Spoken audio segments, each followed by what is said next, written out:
వానలు ఇంకా పడుతున్నాయి అంటే అది ఆడవాళ్ళ వల్లే. వాళ్లకున్నంత కృతజ్ఞతాభావం ఎవ్వరికీ ఉండదు.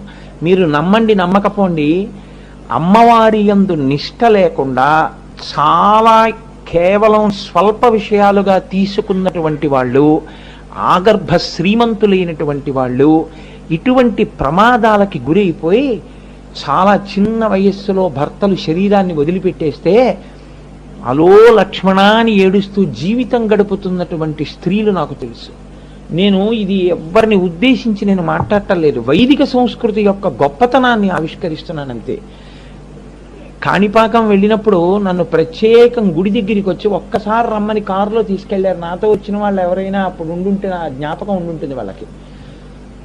మీరు ఉన్నట్టున్నారు, అచ్చయశాస్త్రి గారు ఏదో పెద్ద బృందంతోనే వెళ్ళానప్పుడు నన్ను ఒక కుటుంబం ప్రత్యేకం తీసుకెళ్ళిన తర్వాత ఒక అమ్మాయిని తీసుకొచ్చి వాళ్ళు ఏడిచారు నా దగ్గర. ఆ పిల్లకి పెళ్లి చేసి కొడుకు పుట్టినటువంటి కొద్ది కాలానికే వెళ్ళిపోయాడు భర్త. ఈ గండాన్ని తప్పించే శక్తి ఎవరి చేతిలో ఉంటుందో తెలుసా అండి? భార్య చేతిలో ఉంటుంది. ఆమెకి అందుకే 2 ప్రధాన లక్షణాలు ఉంటాయి వివాహంలో. ఆడదాని బొట్టు అత్యంత ప్రధానం. అందుకే అమంగళత్వం ఎక్కడ కనపడుతుందంటే ఇక్కడే కనపడుతుంది.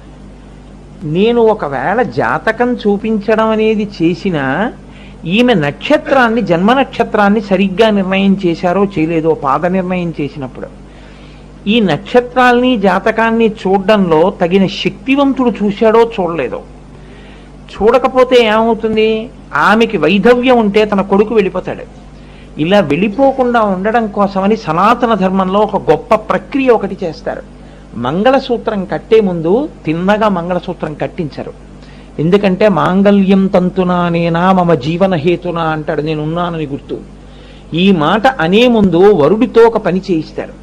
పక్కన కూర్చోపెట్టి దర్భతోటి అభిమంత్రణ చేసి ఒక మంత్రం చెప్తారు. ఆ సమయంలో నేను నీ నొసటన వ్రాయపడినటువంటి దౌర్భాగ్యమును తుడిచివేయుచున్నాను, నేనన్న ఈ మాట దేవతల చేత ఆశీర్వదింపబడుగాక అంటాడు వరుడు.